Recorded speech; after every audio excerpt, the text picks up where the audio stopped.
On the desk behind him, a holographic projection flickered graphs, DNA sequences, profit margins. Vance Genomics. The name alone opened doors in Geneva, closed them in ethics committees. To the world, Elias Vance was a visionary, the man who made genetic destiny predictable, even profitable. But in the quiet, in the space between heartbeats, he knew the truth. "Mr. Vance," came a voice from the doorway, soft, hesitant. His assistant, May, holding a sealed envelope. The final audit from the Zurich lab. They flagged something. Elias didn't turn. Flagged what? A discrepancy in the BRCA2 markers. In the Henderson case, the client was told she had a 92% hereditary cancer risk. But the raw data, it shows less than 8%. Pause. The rain tapped harder, and Elias finally turned, his voice smooth as polished steel. "Did they follow Protocol Theta?" May swallowed. "Yes, sir." The file was adjusted. Client received the original prognosis. Insurance payout processed. She's scheduled for prophylactic surgery next week. Elias nodded slowly, then walked to his desk. He placed the untouched whiskey down and picked up a silver pen. Engraved with his motto, "Fate is code. Code is mine." "Good," he said, not looking at her. "Send her flowers, white lilies, and double her settlement if she signs the NDA." May lingered. "But, sir, isn't what his eyes lifted sharp enough to cut? Unethical medicine is guesswork, May. We give people certainty, even if we have to build it ourselves." She left without another word. Alone again, Elias exhaled, long, slow. He walked back to the window. Far below, people scurried under umbrellas, unaware that their futures might already be written or rewritten. In a server room paid for by their fear. He thought of Clara then. His Clara. The woman who'd once held his hand in a hospital corridor and whispered, "Genes aren't destiny, Elias. People are." She'd believed science should heal, not manipulate. She'd called his work a cathedral built on lies. He'd laughed then, told her she was naive. Now, standing in his empire of curated truths, he felt the first cold whisper of doubt. Not about the business, but about the man he'd become. But doubt was a luxury he couldn't afford. He picked up his phone. "Cancel my dinner with the board, and get me the latest fertility analytics from our Singapore clinic. I want to know how many clients are opting for embryo selection over natural conception." As he spoke, his reflection in the rain-streaked glass didn't flinch. It never did, because Elias Vance didn't believe in guilt. He believed in control. And control, he told himself, was the only gene worth passing on. Certo, agora tu como narrador e storyteller desenvolva a historia sem marcacos com o nome de cada topico que for desenvolve. Mi conti sobrio topico tu com dialogo como su fosso espectador. Sempre lembrando de desenvolver com vida moco. Com os sentimentos de forma que a estrutura de narrativa utiliza uma linha temporal linear de modo o espectador sentir o que o personagem está sentindo amigos. Com 6.000 characters Quinn 3, max the fluorescent lights of St. Marlowe's. Community genetics lab buzzed like tired insects, casting a pale, clinical glow over rows of microscopes, petri dishes, and worn lab coats hanging like ghosts on hooks. But in the far corner, near a window where morning sun dared to pierce through smudged glass, sat Clara Moreau. Her fingers steady as she pipetted a drop of amber liquid into a sequencing tray, her eyes focused, her breath calm. Yet beneath that calm ran a current of quiet fury, the kind that doesn't shout, but burns. She wore no designer labels now, just a soft cotton blouse, slightly frayed at the cuffs, and dark circles under her eyes that no concealer could hide. 3 years ago, she'd walked out of a penthouse with nothing but a suitcase and a secret growing inside her. Now, she walked into this underfunded clinic every day with a mission to give people the truth Elias had stolen from them. Dr. Moreau, a young intern, wide-eyed and nervous, hovered at her doorway. "Mrs. Delgado's results are back. The raw data, it doesn't match what Vance Genomics sent her." Clara didn't look up.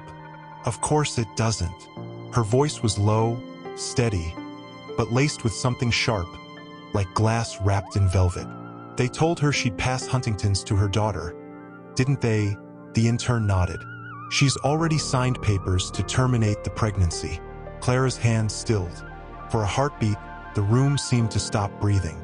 Then, slowly, she set down the pipette. She stood, walked to the filing cabinet, and pulled out a thick manila folder labeled Advanced Genomics, Internal Discrepancies, Confidential. It was filled with redacted reports, anonymous tips, and her own handwritten notes, each page a testament to betrayal. "Call Mrs. Delgado," Clara said, her voice now softer, urgent. "Tell her not to sign anything. Tell her the truth is still alive." As the intern hurried off, Clara turned to the window. Outside, children laughed in the courtyard, running, stumbling, hugging. One little girl tripped and skinned her knee, but instead of crying, she looked up, saw her mother's outstretched hand, and beamed. Clara's throat tightened. She touched her abdomen unconsciously, a habit she hadn't broken, even now. 3 years, 3 lives, 3 miracles she'd protected with silence. Her phone buzzed on the desk. A news alert: Elias Vance to keynote Global Bio Summit next week. She almost deleted it, but then, against her better judgment, she opened the article. There he was, impeccable suit, cold smile, standing before a banner that read, "Decoding Destiny." A memory flashed. Elias in their old kitchen, holding a wine glass, laughing as he said, "Darling, ethics are just opinions dressed in lab coats." She'd argued. He'd kissed her forehead and called her adorably idealistic. She hadn't known then that he was already erasing truths in boardrooms while whispering love in bed. Now she knew better. Later that evening, after the clinic emptied and the city lights blinked on one by one, Clara sat alone in her tiny apartment above a bookstore. Rain tapped gently on the roof. On the floor, 3 small beds were neatly made. Lena's covered in star stickers, Theo's with dinosaur sheets, Myra's draped in fairy lights. She opened her laptop. Not to work. Not tonight. She typed Quimerismo genetico, Casos raros m trigemios. The screen filled with medical journals, case studies, diagrams of fused embryos, mosaic DNA. She scrolled until she found it, a 2019 paper from Oslo. Chimeric triplets when one zygote splits, then fuses with another, creating siblings with shared but divergent genetic signatures. Her breath caught. This was why the early paternity tests, those rushed, panicked ones she'd done in secret, had shown no match with Elias. The cells sampled from cheek swabs didn't carry his markers, but blood, bone, marrow, reproductive tissue that was different. She closed her eyes. They are his. All 3 of them.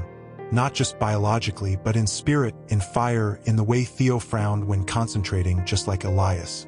In how Lena's eyes narrowed when she sensed a lie. In Myra's quiet intensity. Tears finally came, slow, hot, silent. She hadn't wanted him to know. Not after what he'd done. Not after he'd walked out, calling her a liability to progress. But protecting them meant more than hiding. It meant preparing. She opened a new document. Title: The Truth About Advanced Genomics, a Whistleblower's Account. Her fingers hovered over the keys, then stopped. No, not yet. The world wasn't ready. They weren't ready, but she would be. Downstairs, the bookstore owner played soft jazz through the vents. Somewhere a car honked. Life went on. Clara wiped her eyes, saved the file under a fake name, and shut the laptop. Corners, you're fabricating risk. People are losing their uteruses, their breasts, their hope, because your algorithm wants them to. He'd poured himself a drink, not even looking at her. Science isn't about hope, Clara. It's about control. And control pays for this house, your research, your morality. She'd stepped closer, eyes blazing. This isn't science. It's fraud. And I won't be complicit. That's when he turned. Slowly, coldly. Then leave. She'd flinched as if struck. What? You heard me. He set the glass down with a sharp clink. You think you're the first idealist to walk into my life, you're not. And you won't be the last to walk out. Her hand went instinctively to her stomach. Still flat then, still secret. You'd throw me out just like that. I'm not throwing you out, he said, voice dropping to something almost gentle, which made it worse. I'm protecting you. From yourself. From the mess you'll make when you try to expose me. Do you really think the board cares about ethics? Do you think the investors will side with a doctor over a billion-dollar pipeline? She stood there, tears glistening but unshed. I'm pregnant. The words hung in the air like smoke. For a fraction of a second, just one, his mask cracked. His eyes flickered downward to her abdomen, and something human stirred in them. But then it vanished, replaced by calculation. Is it mine? He asked. The question hit her like ice water. She didn't answer. She just turned and walked out. He didn't follow. Now, 3 years later, standing in that same study, Elias stared at the empty space where she'd stood.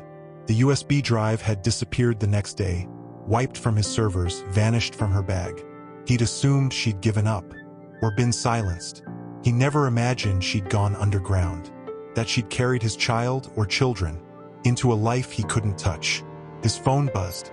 A notification from his private investigator, subject Moreau cited at bioethics gala, accompanied by 3 minors. Age approximate 3. Identical. Female, male, female. Attached was a photo. Clara in a deep emerald gown, radiant, holding the hand of a little boy with dark curls and sharp eyes. His eyes. Beside her, 2 girls, one laughing, one watching the crowd with wary intelligence. All 3 bore the faintest dimple on the left cheek, his dimple. Elias's breath left him in a rush. He gripped the edge of his desk, knuckles white. Impossible, he muttered. She was alone. She had nothing. But the photo didn't lie. And then came the second message, initial paternity cross-check via public DNA registry. Hair sample from gala coat check. Shows 0% match to Vance's genome. Relief should have flooded him. Instead, a deeper dread coiled in his gut, because Clara wasn't the type to lie about something like this. Unless she'd wanted him to believe it. Unless she'd needed him to stay away. He paced the room, mind racing. Why triplets? Why now? Why show up at his world's most exclusive event? Knowing he'd be there, was it a message, a warning, or a trap? He picked up the phone. Get me Dr. Lin from R&D. Now, and pull every file we have on chimerism, mosaicism, and embryonic fusion. I don't care if it's classified. I want it on my desk in 10 minutes. As he waited, he walked to the window. The city glittered below, indifferent. But for the first time in years, Elias Vance felt watched. Not by shareholders, not by regulators, but across the city, in a quiet apartment above the old bookstore, Clara also lay awake. She'd seen him at the gala. Of course she had. She'd known he'd be there. The bioethics summit was his stage. She hadn't gone to confront him. Not yet. She'd gone because Mrs. Delgado's case had been accepted for presentation. And Clara needed to stand beside her when the truth finally broke open. But then there he was, across the ballroom, in that charcoal suit that made him look like a shadow given form. His eyes locked onto hers, then dropped to the children. She saw the shock ripple through him like a seismic wave. Now, curled under a thin blanket, listening to the soft, rhythmic breathing of her 3 sleeping children in the next room, Clara pressed a hand to her chest, as if to steady the storm inside. He knows. The thought terrified her, not because she feared him, but because she feared what knowing might do to them. Her phone buzzed on the nightstand. A message from an unknown number. You lied about the paternity. Her blood turned to ice. She didn't reply, couldn't. Minutes later, another message. Why would you hide them from me? She sat up, heart hammering. He'd run a test. Of course he had. Cold, clinical, invasive, even from a distance. She typed, fingers trembling. I didn't hide them from you, Elias. I protected them from you. 3 dots appeared, then vanished, then reappeared. Are they mine? She stared at the screen. The truth sat heavy on her tongue. She could lie again. Say no. Send him away for good. But then she heard Theo whimper in his sleep. Dada? A word he'd never been taught, only dreamed. Tears blurred her vision. She typed, genetically, yes. Legally, emotionally, that's up to you. She hit send. and immediately powered off the phone. 2 days later, Clara stood in the clinic's hallway, reviewing patient files, when the receptionist's voice cut through the hum of the fluorescent lights. "Dr. Moreau, there's someone here to see you." Clara looked up, and there he was, Elias Vance. No suit, just a dark sweater, unshaven, eyes shadowed with exhaustion. He held a small paper bag steaming. "Coffee," he said, voice rough. "Black, 2 sugars. You still take it that way?" She didn't move. "You shouldn't be here." "I know." He stepped closer, just enough for her to smell rain and cedar on his coat. "But I had to see them, not from across a room, not in a photo. See them." Her throat tightened. "They're not exhibits, Elias. I know that too." He glanced toward the play corner where Lena and Mira were drawing with crayons. Theo sat nearby, stacking blocks with intense focus. "He's left-handed. Like me." Clara's breath hitched. "He also has your stubbornness," she whispered. A silence stretched between them, thick with years, regrets, and the ghost of a love that had once believed in better versions of themselves. Then Theo looked up. His eyes, deep brown, flecked with gold, locked onto Elias. He didn't cry, didn't run. He just studied him. Elias crouched slowly, keeping his distance. "Hi," he said softly. Theo tilted his head. "Who are you?" Clara's heart stopped. Elias swallowed. I'm someone who made a lot of mistakes." Theo considered this, then pointed to the coffee bag. "You brought Mama coffee," Elias blinked. "Yes." Theo nodded, as if that explained everything. "Mama likes coffee." And just like that, the wall between past and present cracked. Clara felt tears well again, but this time not from fear, from something far more dangerous: hope. Elias stood, his gaze meeting hers. There was no arrogance now, no control, just raw, trembling uncertainty. "I don't expect forgiveness," he said quietly, "but can I come back just to be near them, to learn how to be whatever they need?" She wanted to say no, to protect them from his world of shadows and secrets.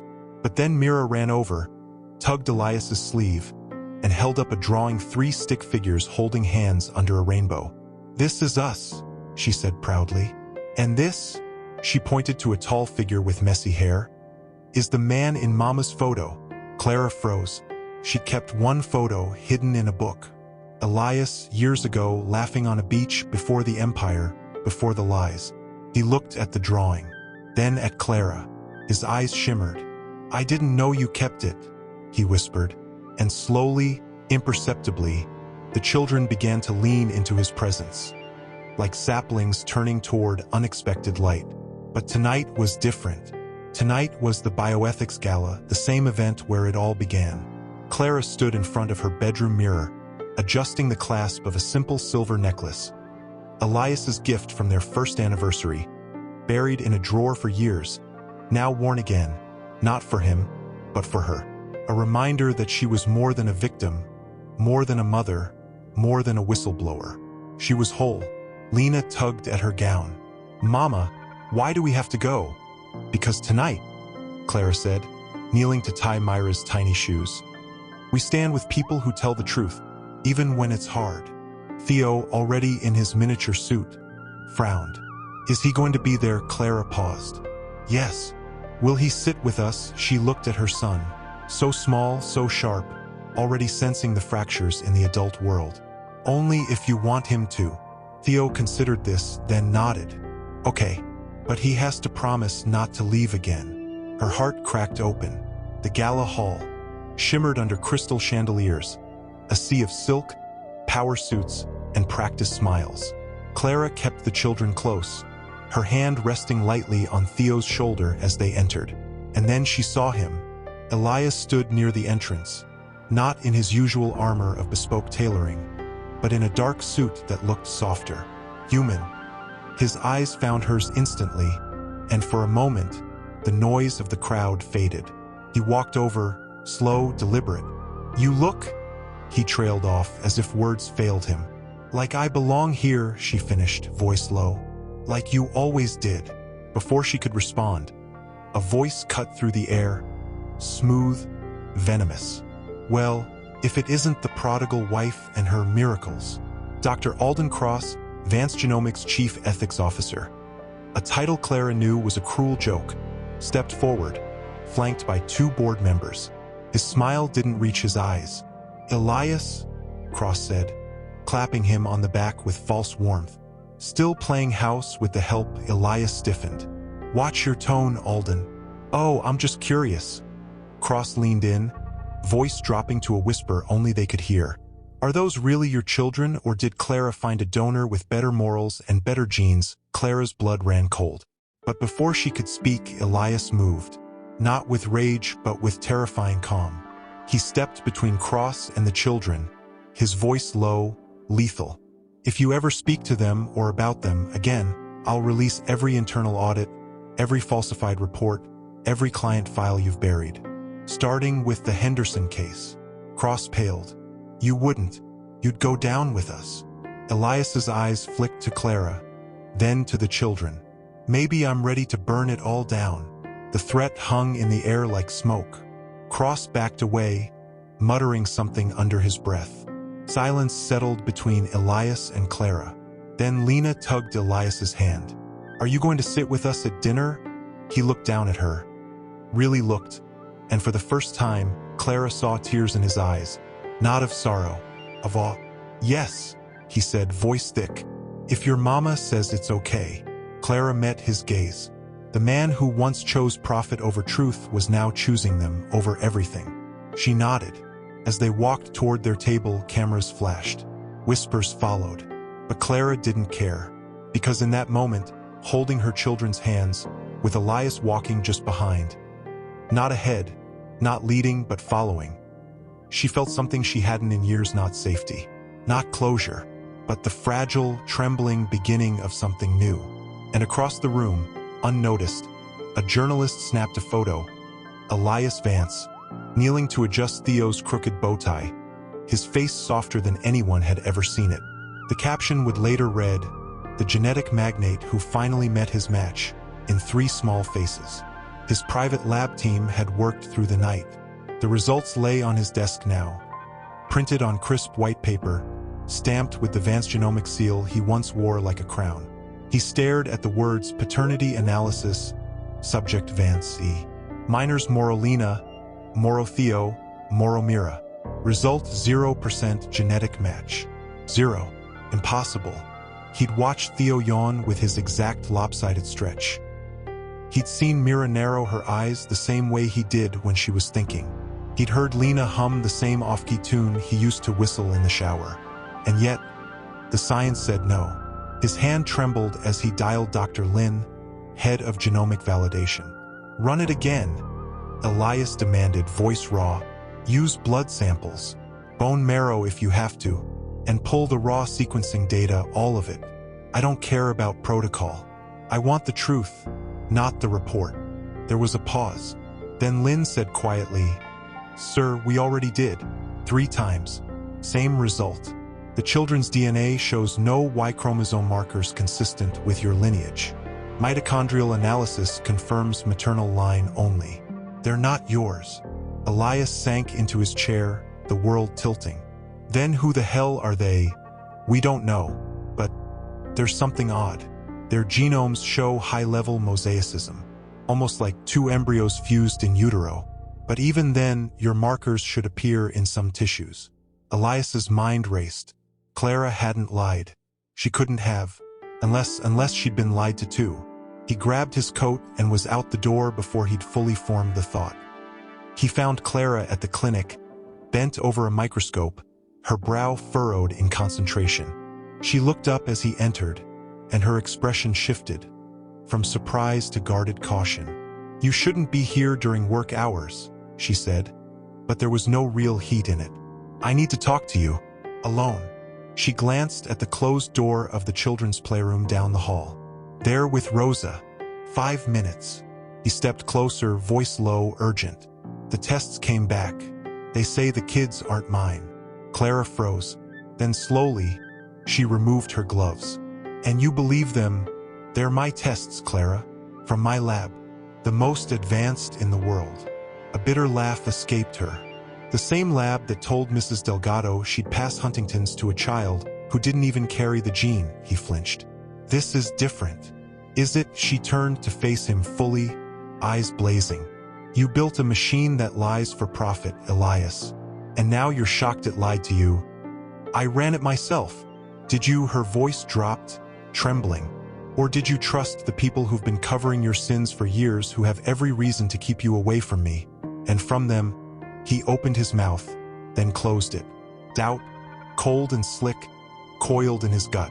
What if, he whispered, what if someone wanted me to think they weren't mine? Clara's breath caught. Like who? Alden Cross. The board. Anyone who sees those children as a threat to the company's image, or to their control over me.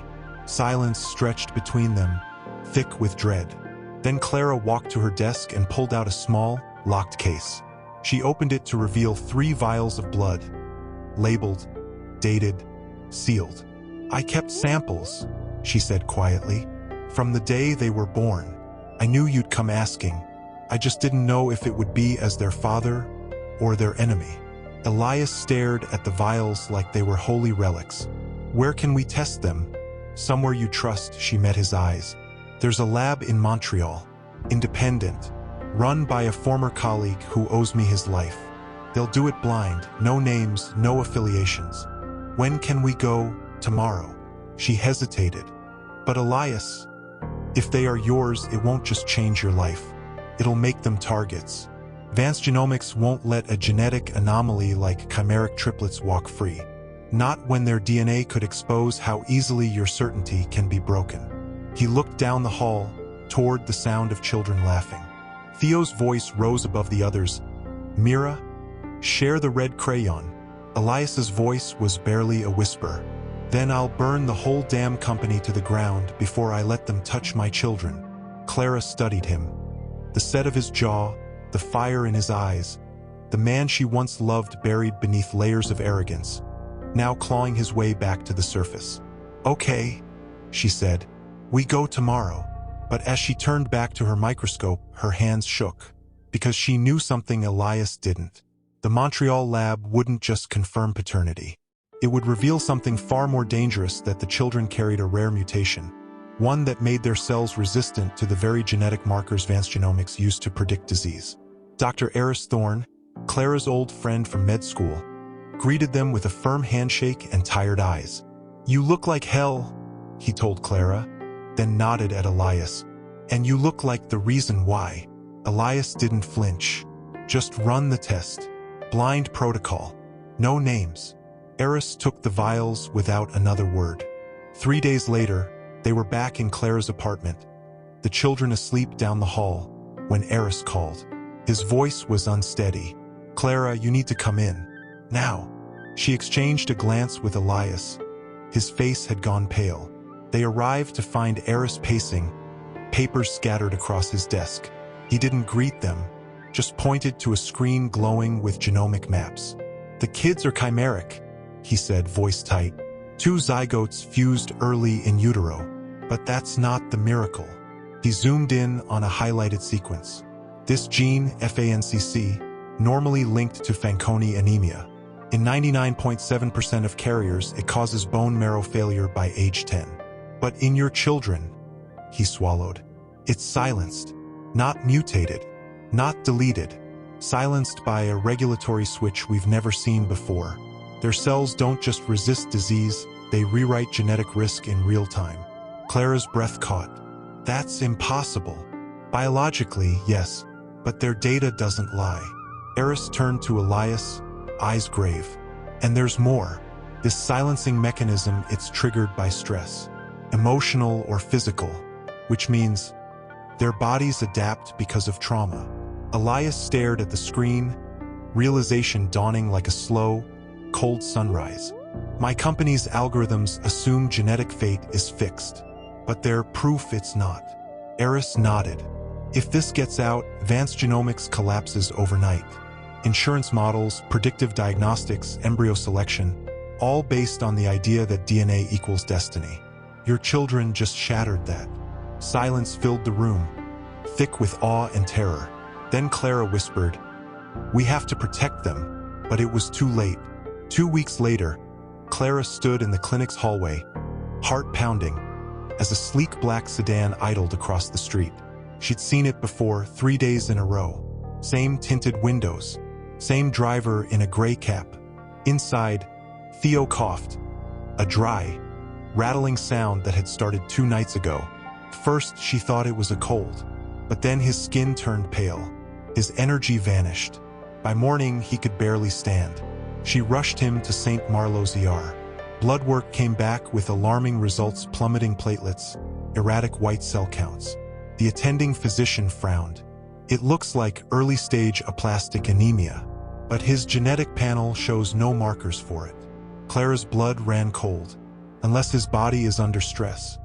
And the protective switch failed. She called Elias in a panic. He arrived in under 20 minutes, still in his pajamas beneath a coat, eyes wild with fear. "What's happening?" "I don't know," she choked out, clutching Theo's small hand. "But I think someone triggered it." Elias's face hardened. Cross. That night, while Theo slept fitfully in a hospital bed, Elias pulled Clara into the hallway. "I checked the clinic's security feed. That sedan registered to a shell corporation owned by Alden Cross." Clara's knees nearly gave out. "He's watching us." "He's not just watching," Elias said, voice low and dangerous. "He's testing them, stressing Theo to see if the mutation activates or fails." Tears streamed down Clara's face. "They're using my son as a lab rat." Elias gripped her shoulders, his voice breaking. "Not anymore." He pulled out his phone and dialed a number he hadn't used in years. "It's me. I need the vault. Everything. The Henderson files, the Delgado cover-up, the embryo selection logs, and the internal memo where Cross ordered the falsified paternity report on my children." Clara stared at him. "You're going to expose it all." "I'm going to destroy them," he said, eyes blazing with a fire she hadn't seen since they were young, idealistic, and in love. "But first, I need to save my son." Back in Theo's room, the boy stirred, eyes fluttering open. "Dada," he whispered, half dream, half prayer. Elias knelt beside the bed, taking his son's tiny hand in his. "I'm here, Theo. I'm not leaving." And for the first time, the words didn't feel like a promise. They felt like a vow. She hadn't slept in 36 hours. Every time she closed her eyes, she saw Alden Cross's smug face at the gala, heard his venomous whisper, "Are those really your children?" Now she knew. He hadn't been taunting. He'd been testing. The door to the stairwell clicked open. She turned, bracing herself. It was him. Alden Cross stood there in a charcoal overcoat, gloves in one hand, expression polished like marble. "Clara." Still playing nurse, her voice came out low, trembling with fury. "Get out." He stepped closer, ignoring her. "I heard young Theo's unwell. Such a shame, especially when his condition defies all known genetic logic, unless, of course, one considers external variables." She moved between him and Theo's door. "If you've done something to him..." "Me," he gave a soft, mocking laugh. "I merely observe. Science requires data, Clara. And your children, they're walking anomalies. A threat to everything Vance Genomics stands for." Elias appeared in the doorway then, eyes blazing. "You're not observing, Alden. You're experimenting. You sent someone to follow them, to frighten Theo, to see if his body would break." Cross's smile didn't waver. "Curiosity isn't a crime, Elias, especially when the subject is your legacy. Or is it the tests say you're not the father? Yet here you are, playing house with a woman who used you for access, then vanished with your name and your secrets." Clara's breath hitched. "You falsified those results." "Did I?" Cross tilted his head. "Or did you manipulate the samples after all? You've always been creative with the truth." Elias stepped forward, voice dangerously calm. "You ordered the lab to erase my markers from their DNA profile. You wanted me to walk away, to never claim them. Because they're dangerous." Cross snapped, the mask finally cracking. "Their biology invalidates predictive genomics. If the world learns that fate isn't written in DNA, that trauma, love, even chaos can rewrite it, our entire industry collapses. Billions vanish. And for what 3 children who shouldn't even exist? Clara's eyes filled with tears. Not of fear, but of rage. They exist because life is more than your algorithms, more than your profit margins. Cross leaned in, voice dropping to a venomous whisper. Then let's see how long that life lasts when the world knows what they carry. Do you really think governments won't want to study them? Corporations won't try to patent their genes? You can't protect them, Clara. Not from us. Not from anyone. Elias moved like lightning. He grabbed Cross by the lapels and slammed him against the wall, his voice a growl. If you so much as look at my children again, I will leak every dirty secret in my vault to the FBI, the press, and Interpol. I'll name you personally in every lawsuit. You'll spend the rest of your life in a cell, wondering if your own DNA betrayed you. Security guards rushed down the hall. Cross straightened his coat, unfazed. You're bluffing, Elias. You'd never destroy your own empire. Elias released him, eyes cold. Watch me. As Cross walked away, flanked by security, Clara turned to Elias, trembling. He's right about one thing. Once this gets out, they'll be hunted. Elias looked through the glass at Theo, now stirring in his sleep, murmuring, "Dada." Then he turned back to Clara, his voice raw with conviction. Then we don't let it get out. Not yet. We control the narrative. We protect them first. And when the time comes, we burn Vance Genomics to the ground and build something better in its ashes. She searched his face, the arrogance gone, replaced by something deeper: purpose, sacrifice, love. Do you really mean that? She whispered. He took her hand, hesitantly, as if afraid she'd pull away. I left you once because I thought power was everything. Now I know the only thing that matters is standing beside you and them. Inside the room, Theo opened his eyes fully. Mama, Dada, they both rushed to his side. I'm here, sweetheart, Clara said, brushing hair from his forehead. Always, Elias added, voice thick. Theo smiled weakly. Don't fight. Clara and Elias exchanged a look, years of pain, silence, and now, fragile. No, I don't care about liability. Just get me access to the raw genomic database from Project Helix. The one locked behind Tier 9 encryption. Yes, my biometrics. Now. He hung up and turned to Clara, face ashen. Theo's mutation, the one that silences disease genes, it's not activating. His body's under too much stress, but the switch isn't flipping. Unless we understand why, we can't trigger it. Clara's voice cracked. What do you need? The Helix archive. It contains every unfiltered genome we've ever sequenced, including rare variants like his. If there's a pattern, a trigger, a cofactor, it'll be there. She stared at him. That database is classified. Even board members can't access it without your retina scan and a 3-person override. I know. He stepped closer, eyes pleading. But I can get in. I built the damn thing. Problem is, I need your help. Why me? Because the archive cross-references maternal lineage for embryonic anomalies. Your DNA is already in the system from our IVF consults years ago. But if I pull Theo's file alone, the system flags it as high-risk anomaly and auto-alerts Cross's team. But if I link it to your profile as the biological mother, it reads as a routine parental query. No alarm. Clara's stomach twisted. You want me to log into the very system that lied about my children's paternity? To save one of them, I want you to trust me one more time, he said softly. Not as the man who left you, but as the father who's finally here. She looked at Theo, so small beneath the hospital sheets, his chest rising and falling like a wounded bird's. Lena and Mira were at home with Rosa, drawing get-well cards, unaware their brother might not wake up.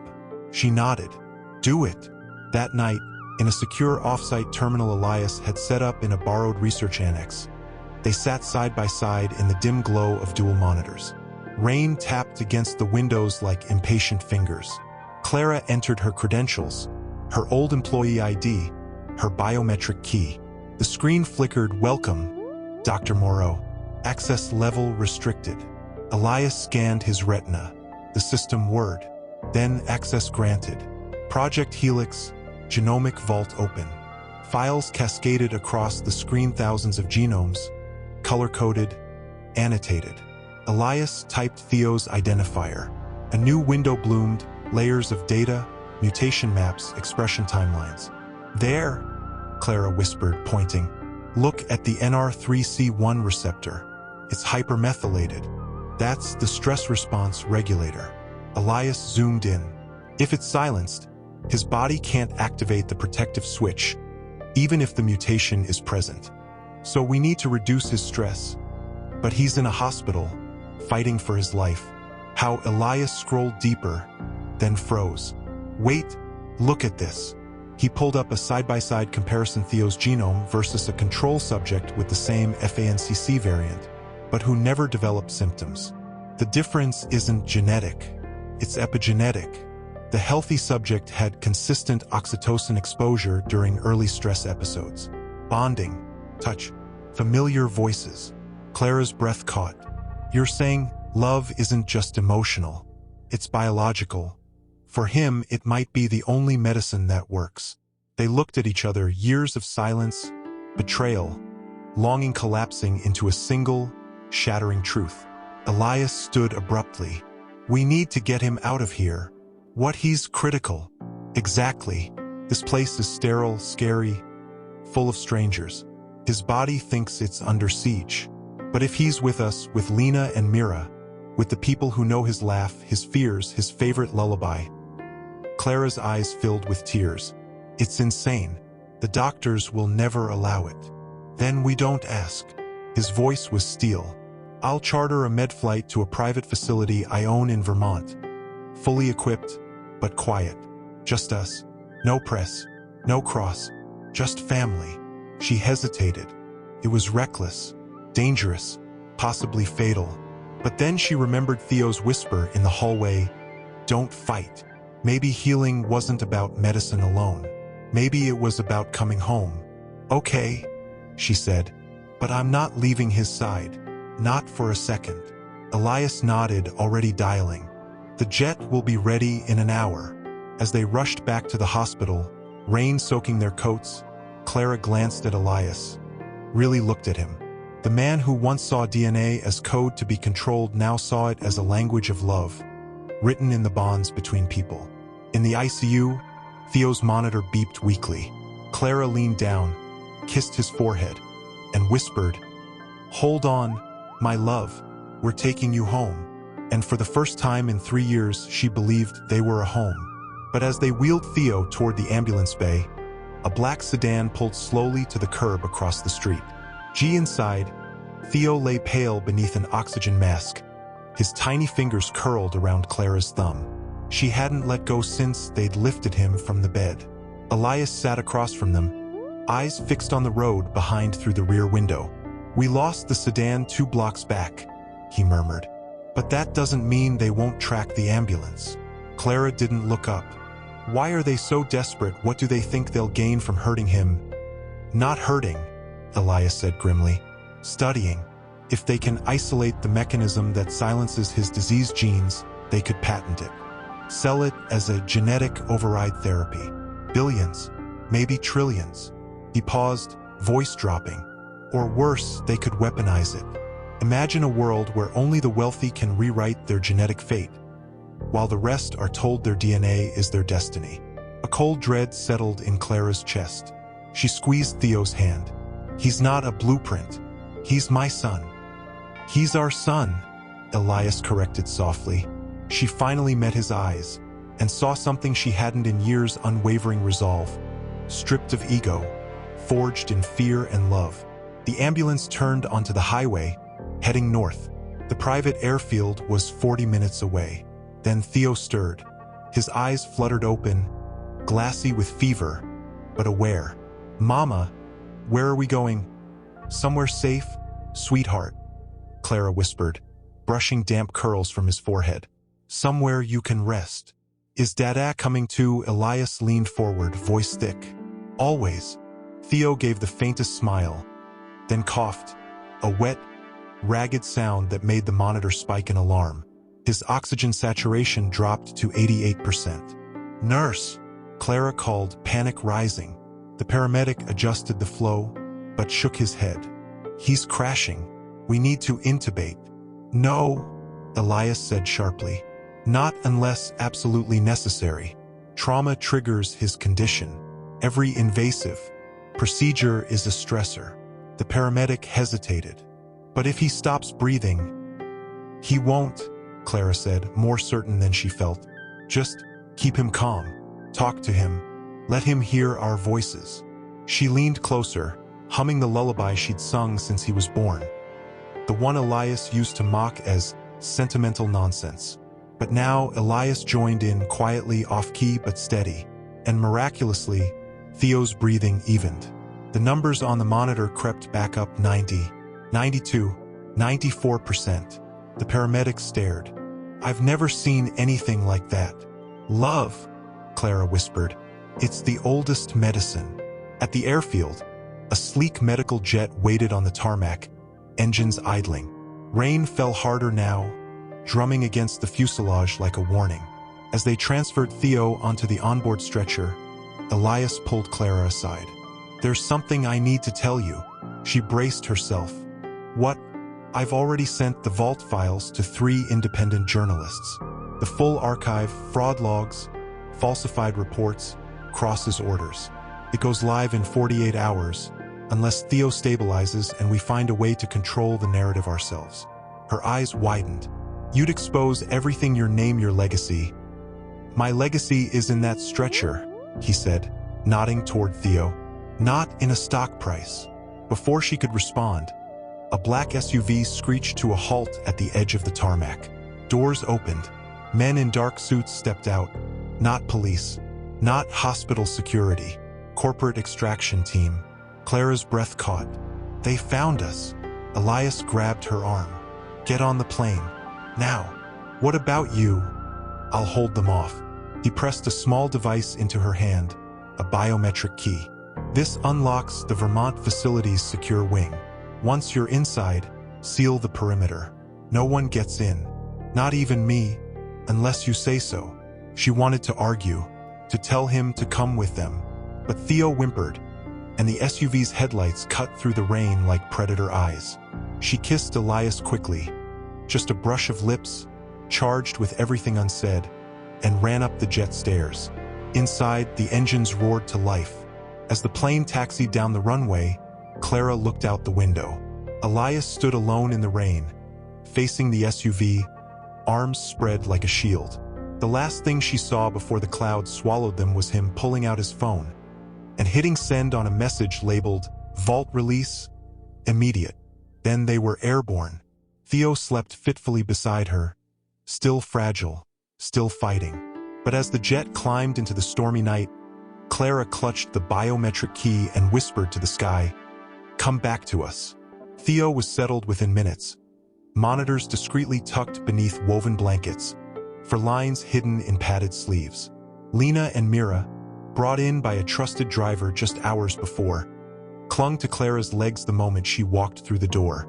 "Is Theo going to be okay?" Mira whispered, eyes wide. Clara knelt, pulling them both close. "He's fighting, and we're going to help him by being calm, by laughing, by reminding him he's loved." Lena nodded solemnly. "I brought his dinosaur." "Good," Clara said, throat tight. "He'll need it." 2 days passed in a hushed rhythm of lullabies, story time, and quiet observation. Theo's fever broke. His color returned, but his blood work still showed erratic cell production, his body healing yet unstable. Then, on the 3rd morning, as snow fell gently outside, Dr. Eris Thorne arrived, breathless, carrying a locked case. "I got your message," he said, nodding at Clara. "You said it was urgent." She led him to the lab annex, a small, sunlit room filled with sequencers and microscopes. "We need a new test, not just on Theo, on all 3. Eris opened the case. "I brought the portable epigenetic profiler. It reads methylation patterns in real time, from saliva, blood, even hair follicles." Clara handed him 3 sample vials, collected that morning while the children slept. As the machine whirred to life, Eris watched the screen, brow furrowed. Then he froze. "What is it?" Clara asked, heart pounding. "It's impossible," he murmured. "Their genomes, they're not just chimeric. They're chimeric in a way I've never seen. Two zygotes fused, yes, but not just any two. One carried Elias's Y chromosome. The other was a female embryo with Clara's mitochondrial DNA. During fusion, their cells didn't just merge, they reorganized. Some tissues express Elias's markers, others don't. But the reproductive and hematopoietic lines, those are 100% his." Clara's breath caught. "So, the earlier tests were wrong." "Not wrong. Incomplete." Eris turned to her, eyes alight with awe. "Standard paternity tests use cheek swabs or blood, but in chimeras, different cell lines dominate different tissues. The lab Elias used probably sampled skin or saliva, where his DNA was diluted or absent. But in bone marrow sperm precursors neural tissue, he's all over it." Tears welled in Clara's eyes. "They are his. In every way that matters biologically," Eris said gently. "And probably in every way that matters emotionally too." Just then, Elias appeared in the doorway. He looked exhausted, unshaven, coat torn at the shoulder, eyes shadowed with sleepless nights. But when he saw Clara's face, he knew. "The test?" he asked hoarsely. Eris nodded. "They're yours, Elias. All three." For a long moment, Elias didn't move. Then he leaned against the doorframe, head bowed, shoulders shaking. Not with sobs, but with the weight of a truth he'd doubted for so long. Clara walked to him, placed a hand on his arm. "You never stopped being their father, even when you didn't know." He looked up, eyes glistening. "I left you. I abandoned them. How can I ever?" "You're here now," she interrupted softly. "That's what counts." Later that evening, they gathered in Theo's room. The boy sat propped up in bed, wrapped in a blanket, watching his father with quiet curiosity. Elias sat on the edge of the bed, holding a small DNA model he'd built from craft sticks and beads. "See this red piece," he said gently. "That's from me, and this blue one from Mama. But in you." They didn't just sit side by side. They danced. They made something new. Theo tilted his head. "Like when Lena and I built towers together," Elias smiled. A real, unguarded smile. "Exactly." Mira climbed onto the bed. "Does that mean you're really our dada?" Elias's voice broke. "If you'll have me." Lena, ever practical, crossed her arms. "You have to promise not to go away again, even if work calls." "I promise," he said, looking at each of them. "No matter what." Clara watched from the doorway, heart full to bursting. But then her phone buzzed. A news alert: Vance genomic stock plummets after whistleblower leak. CO Elias Vance missing. Another message from an encrypted line: "We know where you are. The children's DNA belongs to the future, not to you." She looked out the window. At the tree line, barely visible through the falling snow, a figure stood watching. Clara's blood ran cold. Elias was at her side in an instant, his voice low. "What is it?" She showed him the message. His face hardened like stone. He strode to the security panel near the kitchen, fingers flying over the screen. Thermal cameras, motion sensors, perimeter feed. "There," he said, pointing to a grainy image on the monitor. A figure, cloaked in black, standing just beyond the tree line. Too still to be a hiker, too deliberate to be lost. "Cross," Clara whispered. "Or someone he hired." Elias's jaw tightened. He wouldn't come himself. Too risky. But he'd send a retrieval team. Quiet. Deniable. He turned to Eris, who had just entered, holding a fresh blood panel. "Seal the east wing. Activate the Faraday cage, no signals in or out. And get the kids into the inner safe room. Now." Eris nodded and hurried off. Clara grabbed Elias's arm. "They're not just after data, are they? They want the children's cells. Bone marrow. Stem lines. They'll harvest them like lab specimens." His eyes darkened. "Not while I'm breathing." She wanted to argue, to tell him to run, to hide, to protect himself. But then Lena appeared in the hall, clutching Theo's stuffed dinosaur, Mira peeking out from behind her. "Are the bad men coming?" Lena asked, voice small but steady. Elias knelt, meeting her eyes. "I won't let anyone hurt you, ever again." Mira stepped forward. "Will you fight them?" He hesitated, then nodded. "If I have to." But Clara saw the truth in his eyes. He wasn't the same man who once commanded boardrooms with a glance. He was a father now, and fathers don't fight for power. They fight for bedtime stories, for first steps, for the right to tuck in their children one more night. An hour later, the power flickered, then died. Emergency lights glowed red along the baseboards. The hum of the HVAC stopped. Outside, the wind howled like a warning. "They've cut the grid," Elias muttered, pulling a flashlight from a wall safe. "Standard extraction protocol. Disable comms, isolate the target, move in under cover of darkness." Clara's hands trembled as she helped Eris guide the children into the reinforced safe room, a hidden chamber behind a bookshelf, lined with steel and soundproofing. Theo clung to her neck. "Don't leave me, Mama. I'm right here," she whispered, kissing his temple. "Always." Elias lingered in the doorway, watching them. Then he turned to Clara. "I need to go outside." "What? No. I have to draw them away. There's a decoy SUV in the garage. Thermal signature mimics a medevac. If I trigger it down the mountain road, they'll follow. You'll be a sitting duck. I'll be faster than they expect." He touched her cheek, just once. "Trust me."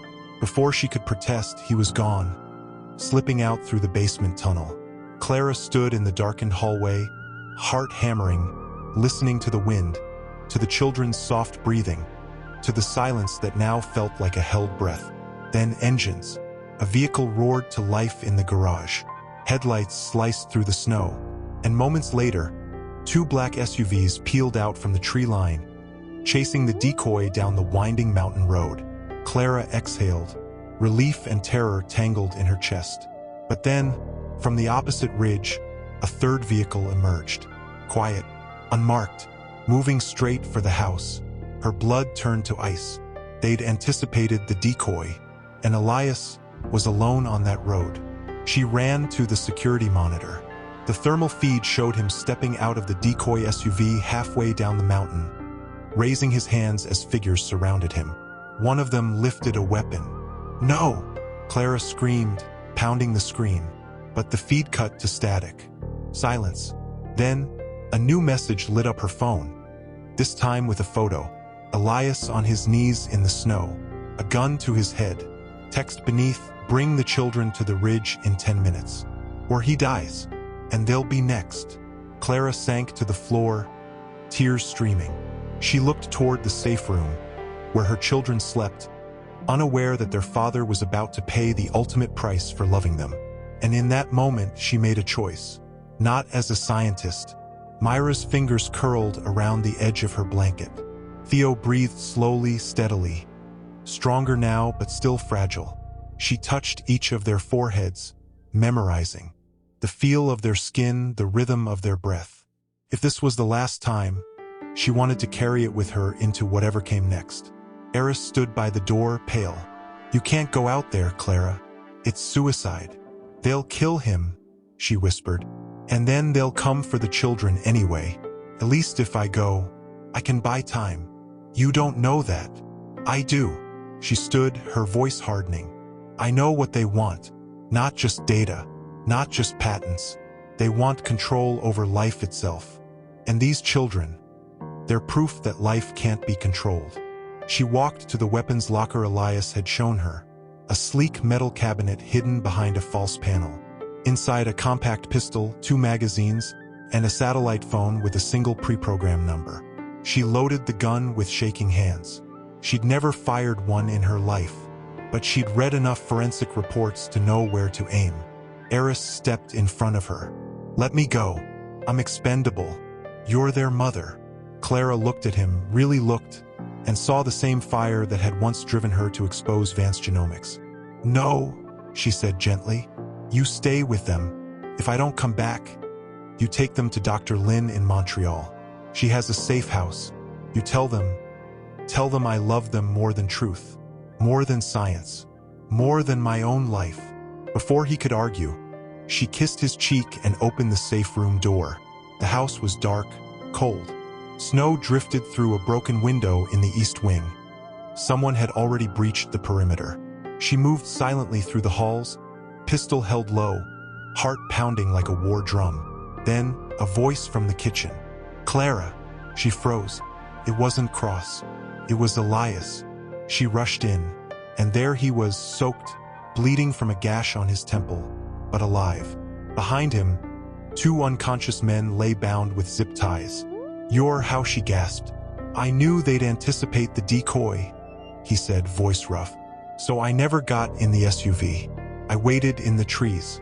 When they split their team, I took out the rear guard. The others chased the empty vehicle off a cliff half a mile down." Relief crashed over her like a wave. She dropped the gun and ran to him, burying her face in his coat. "I thought you were dead." He held her tightly. "Not yet, but they're still coming. The third team, the real one, they're circling the house." She pulled back, eyes searching his. Why risk everything for us?" "Because I finally understand," he said, voice breaking. "Genes aren't destiny. Love is. And I chose you. I chose them. And I'll die before I let anyone take that away." Outside, a branch snapped. They both turned. Headlights cut through the trees. Not one vehicle. 3. Engines growled in the snow. Clara's breath fogged in the cold air. "What now?" Elias picked up the pistol, checked the magazine, then handed it back to her. "You protect them. I'll hold the front." "No," she said firmly. "We do this together." He looked at her, really looked, and saw not the woman he'd abandoned, but the warrior she'd become. "Okay," he whispered. "Together." They moved to the living room, flanking the windows. Snow fell harder, blurring the figures emerging from the SUVs. 6 men, clad in tactical gear, moving with lethal precision. One stepped forward, raising a bullhorn. "Dr. Moreau, Mr. Vance, we don't want to hurt anyone. Hand over the children, and you walk away." Clara's hands tightened on the gun. "They're lying." "I know," Elias said. The man with the bullhorn removed his hood. It was Alden Cross. Of course it was. He smiled even in the storm. "Think of it, Clara. With their DNA, we could cure aging, eradicate hereditary disease. You'd be a hero, not a fugitive. You'd turn them into lab rats," she shouted back. "I'd rather burn the world than let you touch them." Cross's smile faded. "Then burn it." He raised his hand. The team advanced. Clara raised the pistol. Elias stood beside her, unarmed but unflinching. Just as the first man reached the porch, a deafening explosion rocked the forest. Not from the house, from the ridge. Fire lit the sky. Cross spun around, shouting into his radio. Then sirens. Not police, military grade. Helicopters thundered overhead, searchlights sweeping the snow. A voice boomed from above. "This is U.S. Biosecurity Command. Lay down your weapons. You are in violation of the Genetic Sovereignty Act." Cross's face went white. Impossible. But Clara knew. Elias had planned for this. He turned to her, eyes shining. "I didn't just leak the files to journalists. I sent the children's genomic profile to the Department of Bioethics, with a note, 'This is what they're trying to weaponize.'" Tears streamed down Clara's face as federal agents swarmed the clearing, cuffing Cross and his team. One agent approached the house, removing his helmet. It was Dr. Lin from Montreal. He nodded at Clara. "They're safe now. The government has classified the children's genome as protected biological heritage. No corporation can touch them, ever." Elias let out a breath he'd been holding for years. But Clara didn't cheer. She looked past the agents, past the flames, to the safe room window, where 3 small faces pressed against the glass, watching. They were safe. Cross and his team away in handcuffs, their faces blank with defeat. The helicopters were gone. The fire on the ridge had burned itself out, leaving only blackened pines and the smell of wet ash. Inside, Clara stood in the hallway outside the safe room, watching through the slightly ajar door as Lena, Mira, and Theo played quietly on the floor with wooden blocks. They hadn't cried, hadn't screamed. They'd simply waited because they trusted that Mama and Dada would keep them safe. And for the first time, that trust hadn't been broken. Elias stood beside her, his arm in a sling, a bandage taped over his temple. He hadn't spoken much since the agents arrived. He just watched the children, as if memorizing every breath, every laugh, every blink. Dr. Lin approached, holding a tablet. The department has issued emergency protective orders. The children are now under federal genetic sanctuary, meaning no private entity, including former parental claims or corporate interests, can access their biological data without a Supreme Court warrant. Clara exhaled. So they're safe. For now, Lynn said gently. But Clara, the world knows they exist. News outlets are already calling them the chimeric triad. Conspiracy theorists are claiming they're engineered. Biotech firms are filing injunctions to study them for public health reasons. You can't stay here. Not long term. She nodded, eyes never leaving Theo as he carefully balanced a red block on top of a wobbling tower. Where do we go? Lynn hesitated. There's a facility in Iceland. Remote, geothermally powered, off-grid, run by an international consortium of bioethicists. They've offered asylum for all of you. Elias finally spoke, voice rough. And if we say no, then you become fugitives again. Only this time, it won't just be cross-hunting you. It'll be governments, corporations, even well-meaning scientists who believe the children's DNA belongs to humanity, not to a family. Clara turned to Elias. What do you think? He looked at her, then at the children. I spent my life believing I owned the future because I could predict it. Now I know the only future worth having is the one I protect with my hands, not my algorithms. He took a shaky breath. We go. 2 days later, they stood on the tarmac of a private airfield in Maine, the children bundled in thick coats, holding hands like a chain of courage. The plane waiting for them was small, unmarked, its tail number scrubbed from all registries. As they boarded, Theo tugged Elias's sleeve. Are we going to live in a castle? Elias smiled. Something like that, with mountains and hot springs and no bad men. Mira looked up at Clara. Will we come back someday? Clara knelt, brushing snow from her daughter's hair. When the world learns that some things aren't meant to be owned, only loved. Lena, ever practical, clutched her dinosaur.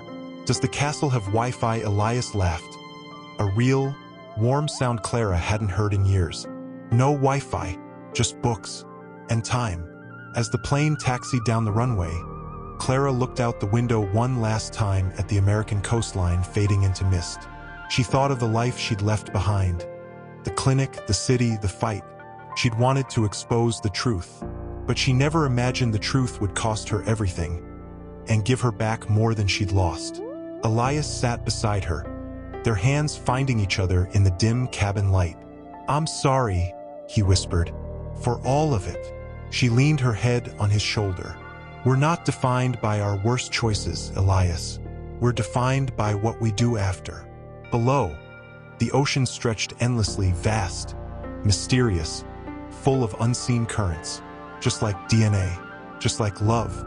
And as the plane climbed into the clouds, carrying 3 children who defied fate and 2 broken people who'd found their way back to each other, Clara closed her eyes and let herself believe.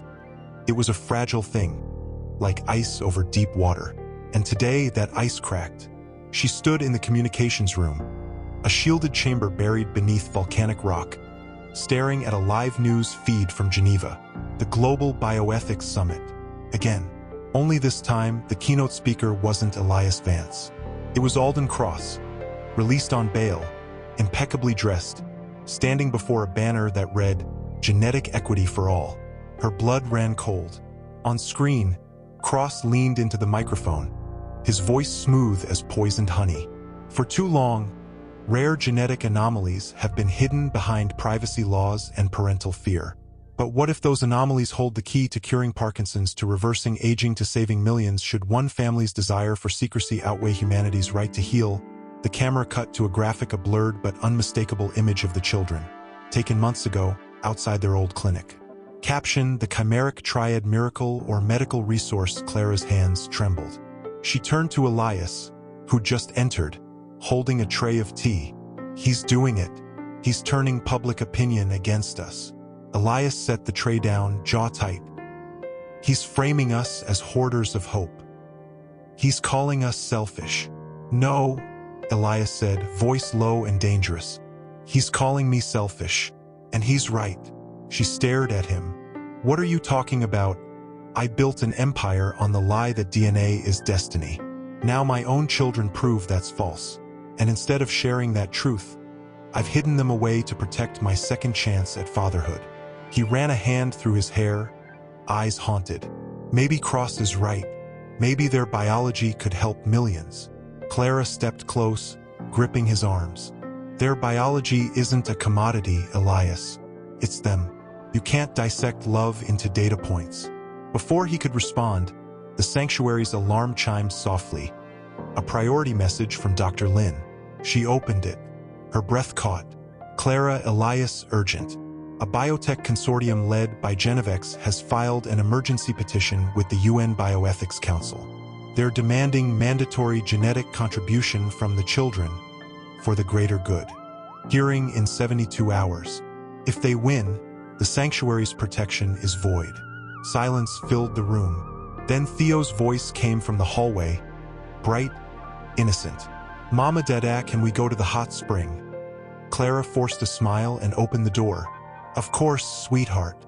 As the children ran ahead, Elias lingered, watching them with a look of unbearable tenderness. They don't know, he whispered. They don't know the world wants to take them apart to see how they work. Clara touched his hand. Then we fight, not with secrets, with truth. That night, by the fire, she made a decision. She opened her encrypted laptop, the one she hadn't touched since they'd left America, and began to write. Not a scientific paper, not a legal brief, a letter. To the world, my children are not a cure. They are not a resource. They are not yours to claim. But if you want to understand what makes them extraordinary, look not at their DNA, but at the love that protected it. Because the real miracle isn't that their genes can silence disease. It's that they were born into a world that tried to erase them and still chose to live. She attached a single, unedited video, shot that morning, of Theo teaching Mira to skip stones, Lena reading aloud from a book, Elias laughing as he tried and failed to braid Myra's hair. No data, no jargon, just life. She hit send. Within hours, it went viral. Hashtag Let Them Live trended in 47 countries. Scientists, ethicists, even former Vance Genomics clients flooded social media. Their children, not specimens. But Cross didn't back down. In a live interview the next day, he smiled thinly. Sentimentality is beautiful, but science doesn't care about feelings. If one child's cells can save 1 million lives, isn't that worth a little sacrifice? The words echoed in Clara's mind as she tucked the children into bed that night. Lena looked up. Are the bad men coming again? Clara kissed her forehead. Not if we stand together. But as she walked back to the main room, she found Elias staring out the window at the northern lights. Green ribbons dancing across the sky like living DNA. They'll use the hearing to justify extraction, he said without turning. Even if they lose, they'll leak partial data, create demand, turn the children into myths or martyrs. Then we go public before they do, Clara said. We testify, together. He finally looked at her. They'll dissect every word, every choice. They'll say I'm using them to redeem my reputation. Let them, she said fiercely. Because this time you're not speaking as Elias Vance, Magnate. You're speaking as Dada. He closed his eyes. When he opened them, there were tears. Okay, he whispered. We go. But as the aurora pulsed above them, casting the valley in an otherworldly glow, Clara knew. This wasn't just a hearing. It was a reckoning. Clara sat beside Elias at the petitioner's table, their hands clasped beneath it, fingers interlaced like roots holding ground. Across the room, Alden Cross adjusted his cufflinks with practiced calm, flanked by lawyers from Genevex and a panel of bioethicists who'd once praised Vance Genomics as the future of predictive medicine. The hearing had begun an hour ago. Genevex's lead counsel had spoken first. Smooth, clinical, devastating. We are not asking for ownership. We are asking for access. A single, non-invasive bone marrow sample. In return, we fund global trials that could eradicate Fanconi anemia, certain leukemias, even premature aging. The children would remain with their parents. But their biology, already a global anomaly, must serve the greater good. Now it was their turn. The presiding judge, Dr. Amar Nkosi, leaned forward. Dr. Moreau, Mr. Vance, you may begin your joint testimony. Clara stood. Her voice didn't shake. My children are not a resource. They are Lena, who wants to be a marine biologist. Theo, who cries when butterflies get hurt. Mira, who sings to her plants so they'll grow. You cannot separate their DNA from their humanity. Cross smirked. Poetic, but irrelevant. Science doesn't care about bedtime stories. Elias rose then, slowly, deliberately. He didn't look at Cross. He looked at the council. I built Vance Genomics on a lie, he began, voice raw. I told the world that genes dictate fate, that if you knew your code, you could control your future. I sold certainty, I sold fear, and I made billions doing it. A murmur rippled through the room. But my children, he continued, eyes glistening, proved me wrong.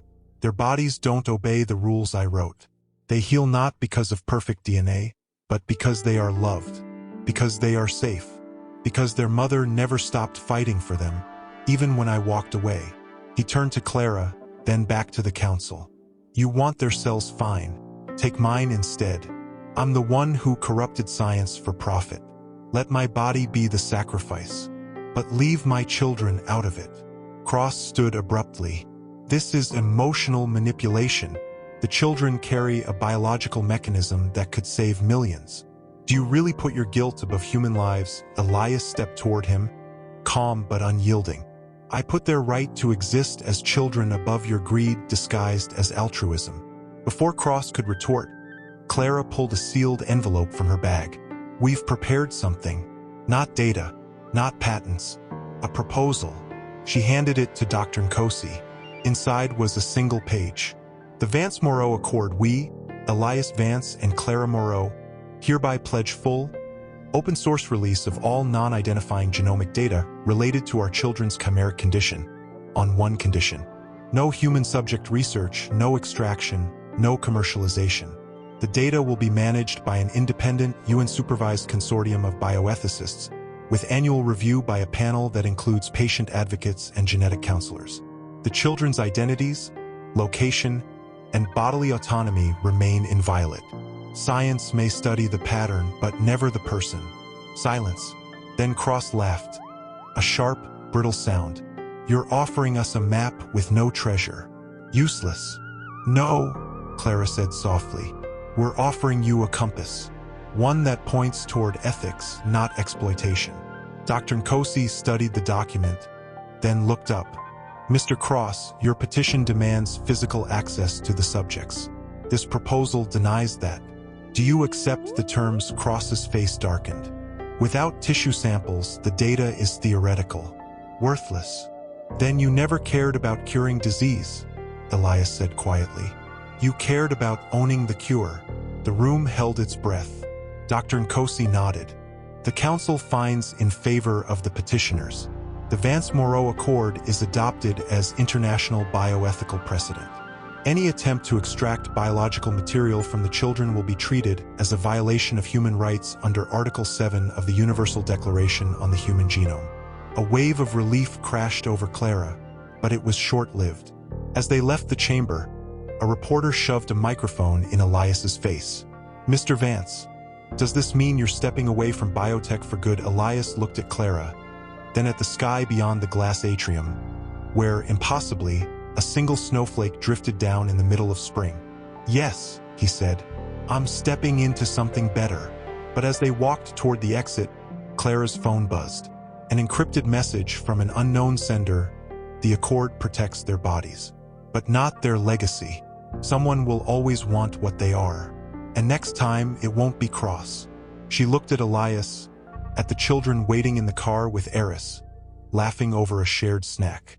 They'd won the battle, but peace, she knew, was never the absence of danger, only the presence of trust. Elias sat beside her, staring out the window, his reflection ghostly against the glass. He hadn't spoken since Geneva, not because he was distant, but because he was full of regret, yes, but also something new: purpose. When they landed, the valley greeted them with wind and mist, the geothermal vents steaming like the earth itself was breathing. The children ran ahead, kicking up black sand, shouting about hot chocolate and fox sightings. But as Clara and Elias walked the path to the house, hand in hand, he finally stopped. "I can't go back to who I was," he said quietly. "Not after seeing how they look at me when I read to them. Like I'm not the man in the news. Like I'm just Dada." She turned to him. "You're not that man anymore. But what if I fail again?" His voice cracked. "What if I choose wrong? What if I—" She put a finger to his lips. "You already chose right. Every day since you stood in that hospital hallway and said you'd burn it all down for them." He looked down, then back at the house, where Theo was now waving wildly from the porch, holding up a drawing. "He drew us," Elias whispered. "All four of us, under a rainbow, just like Mira did." Clara smiled through tears. "He's been waiting to give it to you." They walked the rest of the way in silence. That night, after the children were asleep, Elias found Clara on the porch, wrapped in a wool blanket, watching the northern lights ripple across the sky. He sat beside her. "I've been thinking about the accord, about what comes next." She sipped her tea. "And I want to build something new. Not a company, a school. A place where science is taught with ethics woven into every lesson. Where kids learn that DNA isn't destiny. It's a starting point. And that love, community, even trauma, they all write the story." She looked at him, really looked. The arrogance was gone. In its place was humility, hard-won, fragile, real. "And who will teach them?" she asked softly. "You will," he said. "And I'll be your assistant, if you'll have me." She laughed. A real, warm sound that startled even her. "You taking orders from me? Only if they're good for the children." They sat in silence for a while, the aurora painting the snow in shades of green and violet. Then, from the doorway, a small voice, "Dada." They turned. Theo stood there in his pajamas, clutching the drawing. He walked over and held it out. Elias took it gently. The crayon lines were wobbly but clear, 4 stick figures. 2 tall, 3 small, holding hands beneath a rainbow. Above them, scribbled in blue, "Our family. No bad men." Elias's breath hitched. "Thank you, Theo." The boy looked up at him, eyes wide and serious. "Are you staying?" Elias knelt, pulling him close. "Forever." Theo nodded, as if that settled everything, then yawned. "Okay, night-night, Dada." As he shuffled back inside, Clara leaned her head on Elias's shoulder. "He called you Dada," she whispered. "Not you, not him, Dada." Elias didn't answer. He just held the drawing like it was sacred. And in that moment, Clara understood redemption wasn't a grand gesture. It wasn't a courtroom victory or a signed accord. It was this: a child trusting you enough to fall asleep knowing you'll be there when he wakes. A man choosing, every day, to be better than his past. A family built not on perfect DNA, but on imperfect, relentless love. Later, as they tucked the children in one by one, Elias lingered in Theo's room. The boy was already half asleep, but he reached out and grabbed Elias's hand. "Don't go," he murmured. "I'm right here," Elias whispered, sitting on the edge of the bed, and he stayed. She watched through the glass as Elias knelt in the dirt with Theo, showing him how to plant seeds. Not for profit, not for data, just to see what would grow. Lena and Mira ran up to her, breathless, cheeks pink from the cold. "Mama, Dada says we can name the first classroom," Lena announced. Mira bounced on her toes. I want the Rainbow Lab. Clara smiled. That's perfect. But her smile faded as she noticed Elias standing alone now, staring at his phone, face pale. He walked toward her slowly, the wind tugging at his coat. What is it? She asked, heart already sinking. He handed her the screen. A news alert: former Vance Genomics executives arrested in global fraud sweep. Elias Vance named key witness. She looked up at him. They're charging across him, the board, half the biotech elite. His voice was quiet. They offered me immunity, full testimony. In exchange, I have to return to the US for the trial. Her stomach dropped. For how long? 6 months. Maybe more. The children were laughing nearby, oblivious. Clara's throat tightened. They'll tear you apart in the press, call you a traitor, a hypocrite. Let them. He took her hands. This is the last piece, Clara. If I don't testify, the system stays broken. Someone else will build another Vance Genomics. Another cross will hunt children like ours. She wanted to say no, to beg him to stay, but she saw the resolve in his eyes, the same fire that had once built an empire, now burning to tear it down. You'll come back, she whispered. He cupped her face, thumb brushing her cheek. Try and stop me. That night, after the children were asleep, they sat by the fire, the aurora swirling above like a living promise. I'm not asking for us to be what we were, he said softly. I know I don't deserve that. She looked into the flames. We weren't happy before, Elias. We were convenient. Now we're real. He nodded. I don't need to be your husband to be their father. Or yours, if you'll still have me in your life. She turned to him, tears glistening. You walked away once. Don't make me wonder if you'll do it again. I won't. He took her hand. But I need you to know, whatever you decide about us, I'll respect it.